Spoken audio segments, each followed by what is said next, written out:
آپ کے ارد گرد اللہ میلہ لگا دے گا اگر آپ محبت بانٹنے والے ہو جائیں۔ رب ذوالجلال نے اپنے پیارے حبیب صلی اللہ تعالیٰ علیہ وسلم سے کیا فرمایا؟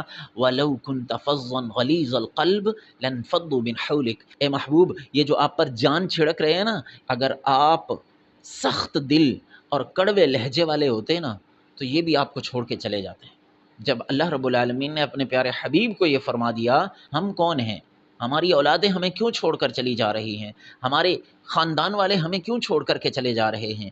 ہمارے اپنے، جن کو ہم نے اپنا کہہ کر کے پالا پوسا سمجھایا سنبھالا ہوتا ہے، وہی ہمیں چھوڑ کر کے کیوں چلے جا رہے ہیں؟ کیونکہ ہم سخت دل ہیں، کڑوے لہجے والے ہیں، سخت طبیعت والے ہیں، بات بات پہ ڈانٹتے ہیں، لوگوں کو اپنے سے دور کرتے چلے جا رہے ہیں، لوگوں کے دلوں میں اپنی محبت بٹھانے کے بجائے اپنی نفرت بٹھائے جا رہے ہیں۔ ایسا نہ کریں یار، لہجے کو میٹھا کریں، باتوں کو سونا کریں، محبت بانٹیں، آپ کو محبت ہی ملے گی۔